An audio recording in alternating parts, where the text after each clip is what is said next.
e sereis odiados de todos por causa de meu nome. Mas aquele que perseverar até o fim, esse será salvo. Mateus 10, 22. Vamos orar? Querido Pai, em nome de Jesus, rogamos a bênção do Senhor sobre a nossa mente, sobre o nosso coração, para que a Tua revelação, Senhor, ache lugar para penetrar, para trabalhar, para transformar a nossa vida e nos encher da Tua presença. Nós louvamos a Ti pela vida de todos que estão neste lugar e por aqueles irmãos que vão estar ouvindo esta mensagem pela internet. Que o Senhor possa abençoar a todos igualmente, em nome de Jesus. Amém? Podeis sentar. O nosso tema então é este: antissemitismo, um sinal dos últimos dias que não pode ser ignorado.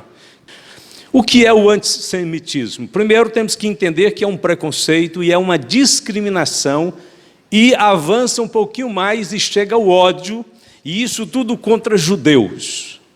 Surgiu o antissemitismo como um fato histórico, como um fenômeno que está no mundo, verificado e confirmado por todos os povos. Ele surgiu, então, historicamente, há milênios, com registros de perseguições e hostilidades documentadas desde a antiguidade. Então não é uma invenção, é algo documentado. Na Europa medieval, o antissemitismo foi praticado com expulsões, acusações infundadas e execuções do povo judeu, culminando no pior de todo ato antissemita que já pôde ser verificado no mundo, que foi o Holocausto, que foi a destruição, a exterminação em massa de judeus pelos nazistas durante a Segunda Guerra Mundial, com o extermínio massivo de 6 milhões de judeus em crematórios, em câmaras de gás, em paredões de fuzilamento. Adolf Hitler foi tão perverso e mau e tinha um ódio tão grande contra os judeus que diz alguns historiadores que em alguns episódios ele planejava a execução, por exemplo, de 1000 pessoas, porque só num campo de concentração, de extermínio, Auschwitz, na Polônia, só ali ele queimou e matou nos crematórios e nas câmaras de gás mais de 1.200.000 judeus, só num lugar. Mas ele tinha uns 6 ou 7 campos de extermínio. Só na Polônia tinha 6, mas tinha alguns outros em alguns outros lugares. Então ele era tão cruel que ele preparou muitos lugares para executar os milhares de judeus que viviam na Europa por volta da Segunda Guerra Mundial, ano 1939 a 45. Dizem eles que em alguns momentos então daquela saga sádica de Adolf Hitler, ele enfileirava crianças com as suas mães, nenês, menininhos, menininhas, lindos, que poderiam crescer e ser cidadãos. Ele enfileirava eles nos corredores que davam lá no crematório, lá no final do corredor, lá longe. 1000 judeus, mulheres, crianças, colocavam eles totalmente nus, preparavam uma orquestra, começava a mandar executar peças clássicas de grandes compositores na maior altura, para abafar os gritos daqui a pouco. Começava a tocar peças, então, e vinham milhares de nazistas assistir a cena, o espetáculo, e aquelas mulheres, aquelas crianças começavam, não sabiam o que ia acontecer, mas já pressentiam que algo muito horrível estava para acontecer. E eles diziam: comece a andar em direção ao crematório. E no meio do caminho, eles davam rosas para as mulheres, para todos que estavam indo. E eles iam entrando nos crematórios e iam sendo queimados, vivos, crianças, mulheres, mulheres, crianças, velhos, senhores, senhoras, iam queimando, e aí a orquestra ia tocando cada vez mais alto. Hitler diz: toque mais alto, e eles iam, quando terminava aquela sessão, 1000, 2000, 3000, 4000, 10.000, estavam totalmente destruídos, queimados e mortos. Chegou vezes que pessoas que morreram em câmaras de gás, que aí não eram destruídos, ficavam seus corpos estirados ao longo daqueles lugares onde eles eram mortos, tinham que vir tratores com lâminas, com pás mecânicos, para empurrar os corpos nas valas que eles já tinham feito nos campos, grandes valas, buracos, e empurrava os corpos, como quem estava empurrando lixo, terra, e os corpos eram revirados uns por cima dos outros, e ele vinha com seus tratores e mandavam cobrir de terra.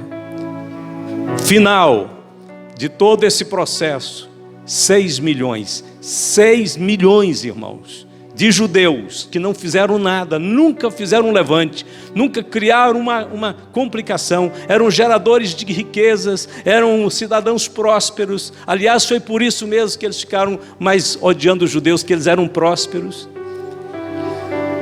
E porque eles criam em Deus, é claro, principalmente. Foram então destruídos dessa forma sádica, cruel.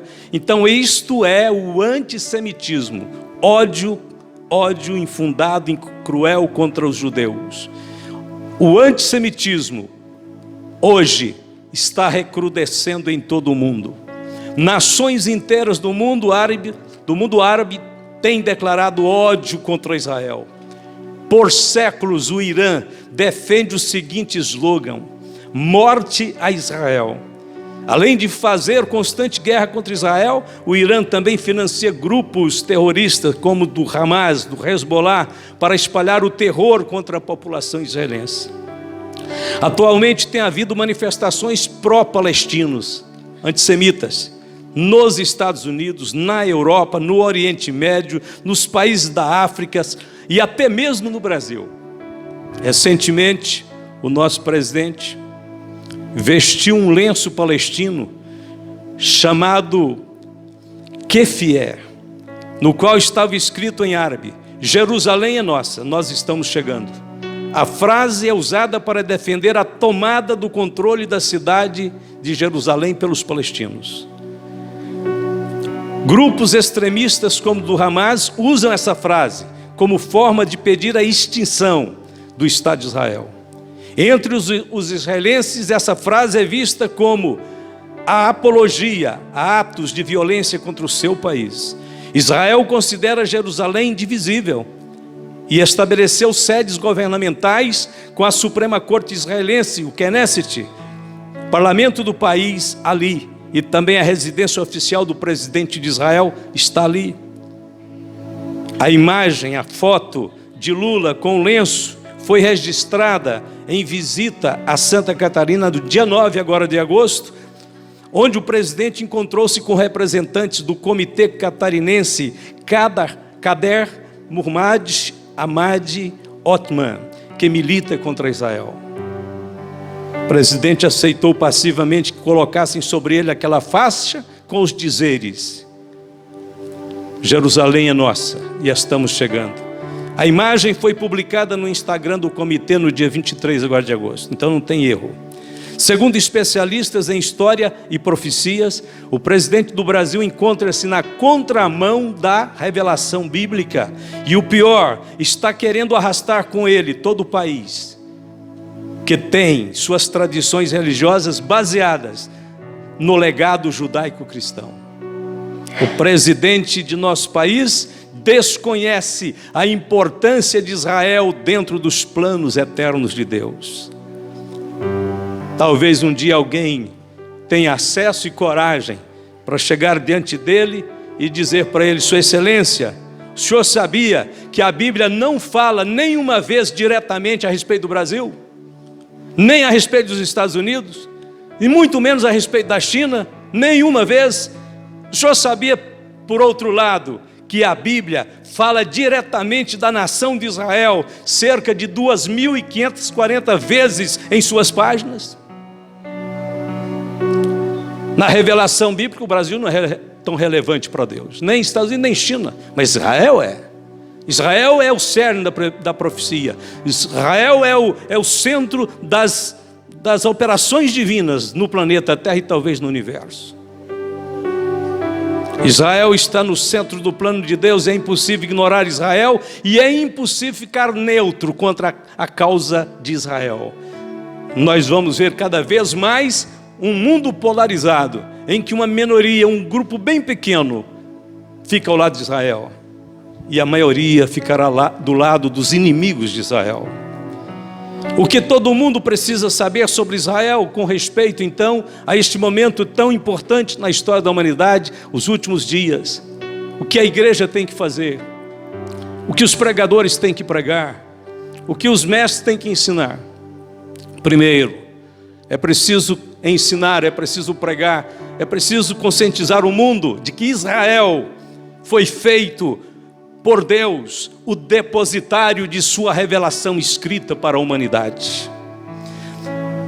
Não foi para qualquer povo, foi para Israel. Deus entregou a sua lei no Monte Sinai ao judeu chamado Moisés. Todos os livros do Antigo Testamento foram escritos por judeus. Todos os livros do Novo Testamento foram escritos por judeus. A revelação que o mundo tem a respeito de Deus veio dos judeus, veio através deles. Número 2, Israel deu ao mundo os profetas. Isaías, Jeremias, Miqueias, Naum, Abacuque, Sofonias, Ageu, Jeremias. Todos eram judeus. Homens que tinham a revelação de Deus, que falavam em nome do Senhor. Israel deu ao mundo os profetas. Israel deu ao mundo os apóstolos. O nome dos apóstolos vão estar na cidade santa. Todos eles são judeus. E, acima de tudo, Israel deu ao mundo o Salvador, Jesus Cristo. Jesus disse para a mulher samaritana ali ao lado do poço de Jacó: vós adorais o que não sabeis, nós adoramos o que sabemos, porque a salvação vem dos judeus. João 4:22. Terceiro, é preciso ensinar que Israel foi o palco geográfico dos principais acontecimentos bíblicos. Desde os tempos de Davi, Jerusalém foi colocada no centro e faz parte dos acontecimentos mais importantes do mundo. Jesus nasceu em Belém, que fica a 10 quilômetros de Jerusalém. Jesus foi batizado no Rio Jordão, que corre de norte a sul sobre Israel. Jesus proferiu todos os seus grandes sermões em Israel. Jesus foi crucificado em Jerusalém. Jesus foi sepultado em Jerusalém. Jesus ressuscitou em Jerusalém. Jesus ascendeu aos céus em Jerusalém. O Espírito Santo foi enviado no dia de Pentecoste em Jerusalém. Essa força que move a história da igreja inteira foi derramada ali em Jerusalém. Número 4, Israel será o centro dos principais acontecimentos escatológicos dos últimos dias. O mundo precisa de saber que as nações da terra se unirão contra Israel e sitiarão Jerusalém. O antissemitismo está na ordem da profecia. Ele tinha que existir, ele tinha que acontecer, e ele vai levar os seus planos nefastos adiante até esse momento.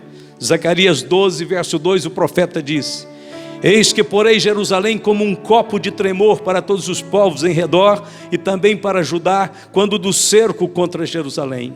E acontecerá naquele dia que farei de Jerusalém uma pedra pesada para todos os povos. Todos os que carregarem com ela certamente serão despedaçados, e ajuntar-se-ão contra ela todas as nações da terra.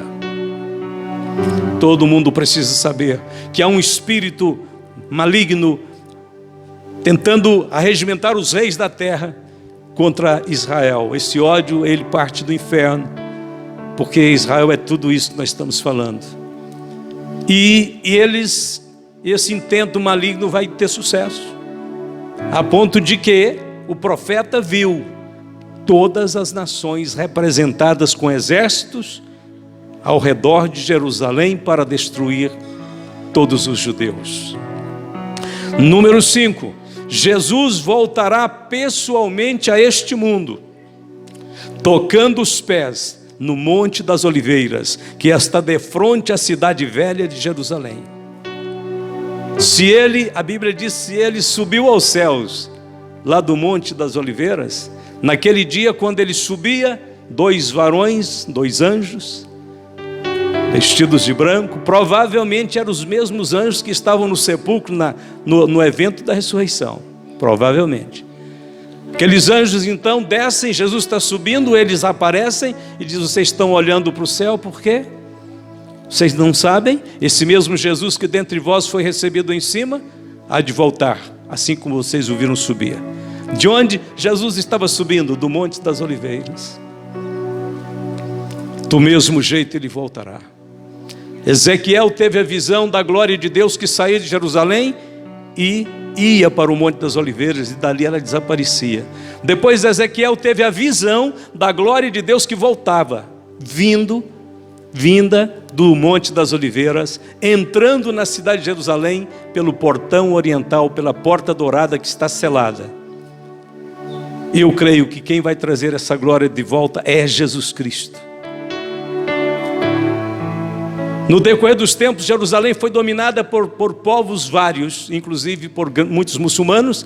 Um deles mandou fechar aquela porta, a porta dourada, travou, selou ela.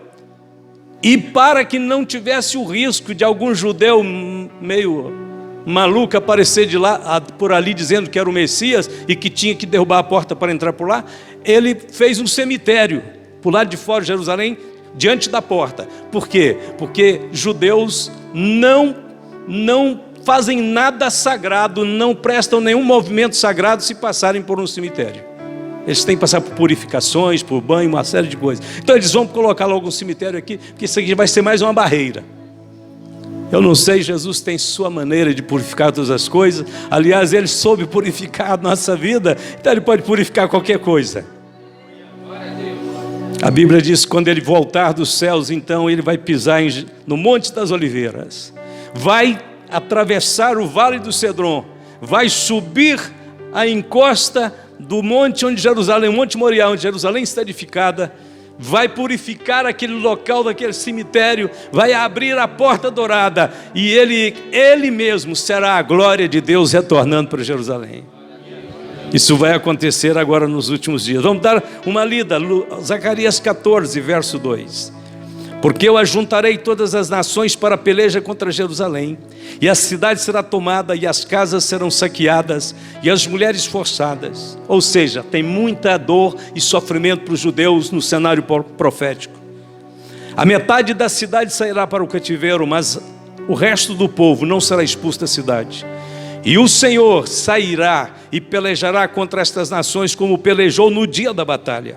E naquele dia, que dia! Naquele dia estarão seus pés sobre o Monte das Oliveiras, que está defronte de Jerusalém, para o oriente. E o Monte das Oliveiras será fendido pelo meio, para o oriente e para o ocidente. E haverá um vale muito grande, a metade do monte se apartará para o norte, e a outra metade dele para o sul.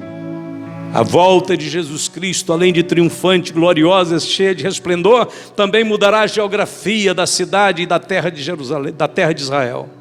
Haverá vales e rios correndo, purificando, regando a terra. A vinda do Filho de Deus trará consigo uma nova era de paz, de prosperidade, de fartura, de muitas coisas para este mundo e principalmente para Israel.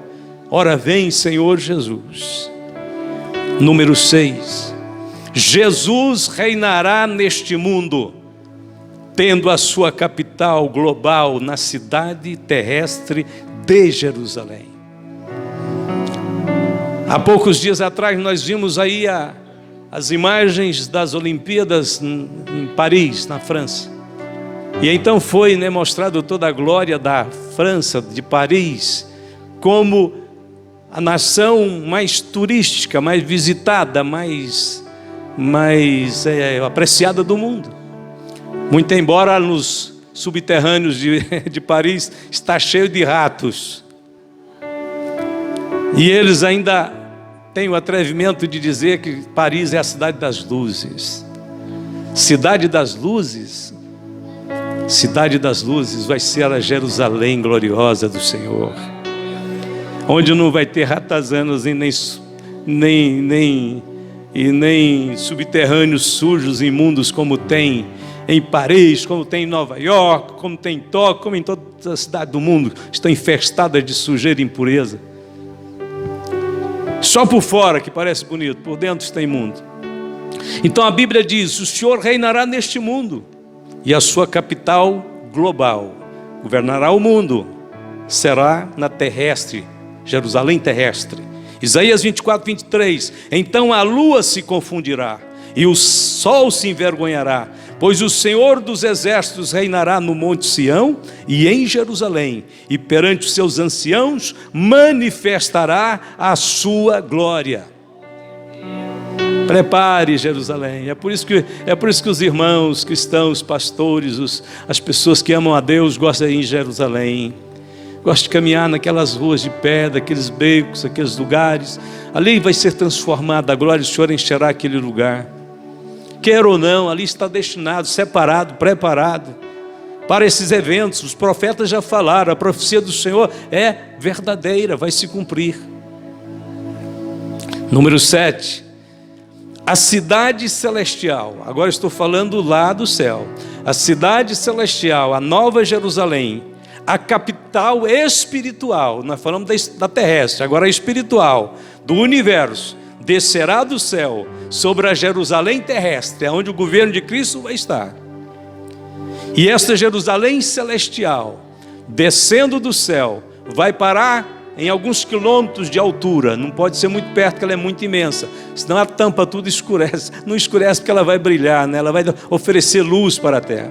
Mas então ela descerá, ficará sobre os mais altos montes, e a Bíblia diz que esta Nova Jerusalém cobrirá uma área equivalente a 2/3 do tamanho do Brasil, e ficará suspensa entre o céu e a terra como um grande satélite brilhante sobre todo o Oriente Médio, e aquela cidade celestial, sendo a capital espiritual do universo, será também o lar dos redimidos, da igreja do Senhor, a noiva do Cordeiro. Nós temos uma casa lá, você tem uma moradia já nessa cidade, está preparada. O Senhor disse que ia preparar e já preparou, está pertinho de o pai dizer: filho, levanta agora, vamos pôr para funcionar esse plano que ficou faltando alguns detalhes. E o Senhor vai tocar a trombeta soará, os mortos ressuscitarão, os vivos serão arrebatados, haverá uma convulsão nesse universo, haverá uma mudança total, os grandes serão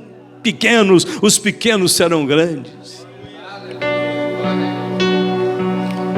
E a cidade não necessita de sol nem de lua, para que nela resplandeçam, porque a glória de Deus a tem iluminado, e o Cordeiro é a sua lâmpada, e as nações andarão à sua luz. Então provado está que ela vai estar no alto, para ela dar a luz para nações. As nações andarão à sua luz, e os reis da terra trarão para ela a sua glória e honra. Eu estava pensando sobre isso, porque os reis da terra terão que trazer honra e glória para Jerusalém celestial, mas eles vão ter que passar pela Jerusalém terrestre, eles não vão subir lá.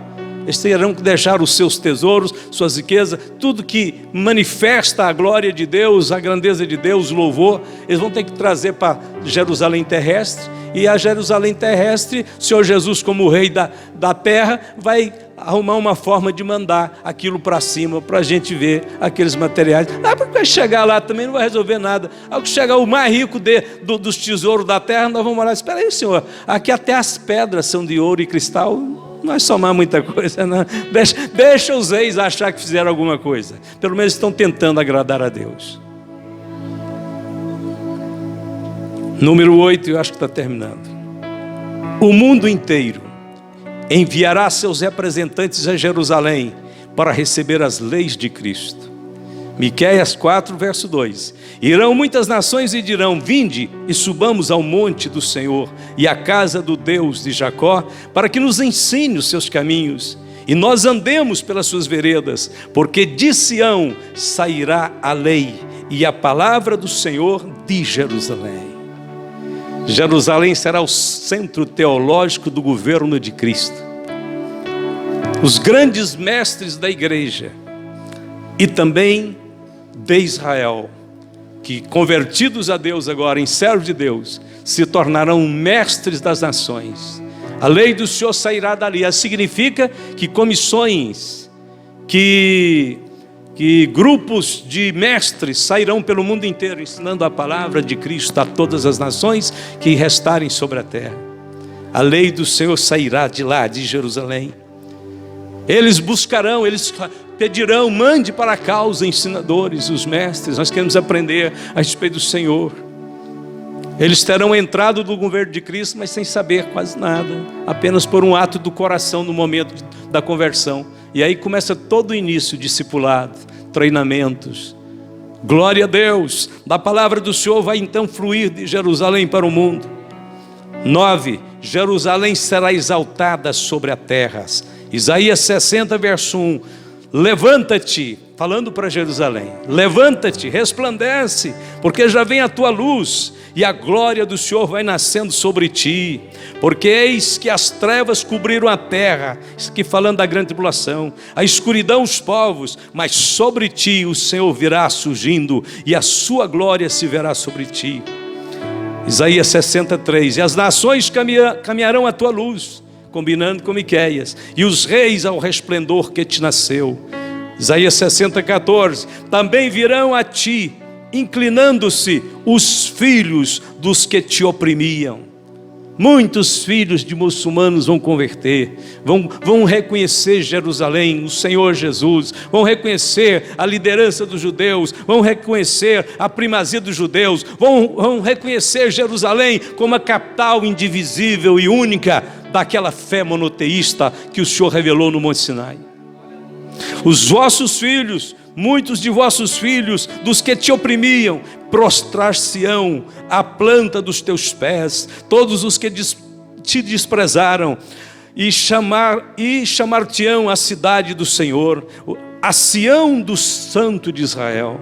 Verso 18, nunca mais se ouvirá de violência na tua terra. Chega de guerra, chega de explosões, chega de tiros, chega de mísseis, chega de drones, chega, não haverá mais violência na tua terra, de desolação ou destruição nos teus termos, mas os teus muros chamará salvação e as tuas portas louvor. Em vez de choro e pranto, imagina quanto choro, quanto pranto o grupo terrorista Hamas não causou às mães de Israel, aos pais de Israel, aos filhos de Israel. Imagine quanta lágrima, quanto coração despedaçado. O Senhor está dizendo, vai acabar o choro, vai acabar o desespero, vai acabar, os teus muros serão selados, serão chamados de salvação, aquele lugar de salvação. E as tuas portas, Jerusalém, serão chamadas de louvor. Então Jerusalém será o lugar do louvor e da salvação e do louvor. Por quê? Porque o Salvador, o príncipe da paz, o rei, está sentado no trono. Aqui é o lugar do seu reino, aqui é o lugar do seu domínio. Isaías 60, verso 21, e todos os do teu povo serão justos. Nós sabemos que Israel não é perfeito, tem pecados, tem tropeço. Israel tem magoado o coração de Deus por longos séculos. Israel tem desobedecido, tem feito coisas da sua própria teimosia e desobediência. Mas vai mudar. A Bíblia diz, o teu povo, todos do teu povo serão justos, para sempre herdarão a terra, serão renovos por mim plantados. Ou seja, Deus vai dar a eles um novo nascimento, renovos por mim plantados, obra das minhas mãos, para que eu seja glorificado. Alguém pode dizer, pastor, mas nesse tempo terá passado a grande tribulação, morreu gente demais, morreu judeu demais, morreu crente demais, morreu muita gente. Vai ficar pouco, sim. Jesus vai começar o reinado dele com um mundo bem minguado de gente. Mas a Bíblia diz, Isaías 60, verso 22, o menor virá a ser 1000, e o mínimo um povo grandíssimo. Eu, o Senhor, a seu tempo o farei prontamente. A partir do momento em que o Senhor se tornar rei sobre a terra, os homens serão sadios, fortes, as mulheres serão férteis e frutíferas, e rapidamente os filhos virão, e em poucos anos a população do mundo vai estar aí. O mundo estará cheio de pessoas alegres que cantam, que louvam, que adoram, que servem a Jesus. Experimentarão este novo mundo, este novo reino, essa nova era, esse novo tempo e glorificarão o Senhor. Mas isso é apenas o prelúdio, é apenas uma parte. A parte seguinte, nós precisaremos de outro culto para nós contarmos. Por enquanto, fique com esta mensagem no seu coração. A igreja está no centro desse grande momento, dessa grande decisão escatológica. Vocês sabem, tudo que eu falei para vocês aqui hoje, nem coloquei na igreja. Alguém perguntaria, cadê a igreja, pastor? A igreja estará com o Senhor no arrebatamento. Voltará com Jesus quando Ele for pisar no Monte das Oliveiras. Nós seremos aquele exército montado em cavalos brancos que veremos com o Senhor à terra. Reinaremos com Ele, estaremos com Ele no trono, estaremos com Ele na administração, estaremos com Ele na transformação deste mundo, estaremos com Ele. Quando chegar ao final do milênio, não tem mais juízo para este povo que já está glorificado não, irmãos. Não haverá mais, o trono branco não será para a igreja, será para os ímpios. Até que ultrapasse esses períodos que eu estou mencionando e o Senhor estabeleça o eterno e perfeito estado eterno. O eterno e perfeito estado. E reinaremos com o Senhor para todo sempre. Curve a sua cabeça. Querido Pai Celestial, obrigado, Senhor, pela grandeza dos teus projetos, teus planos. Pai, nós estamos aqui hoje lembrando de teu povo Israel, este povo a quem o Senhor tomou pelo seu nome. Fez deles depositários de sua revelação. Nos deu através deles, Senhor, os profetas, os patriarcas, apóstolos e o Senhor Jesus Cristo. Pai, nós oramos pela paz de Israel, oramos pela paz de Jerusalém, oramos, Senhor, para que todos esses projetos eternos, Senhor, se cumpram nesses dias. Dá força para Israel, Senhor. Dá força para aquele povo. Dá, Senhor, disposição para os líderes daquele povo. Dá luz para eles. Ajuda eles a vencerem esta última etapa. Porque o dia está chegando. A glória do Senhor brilhará sobre todos eles.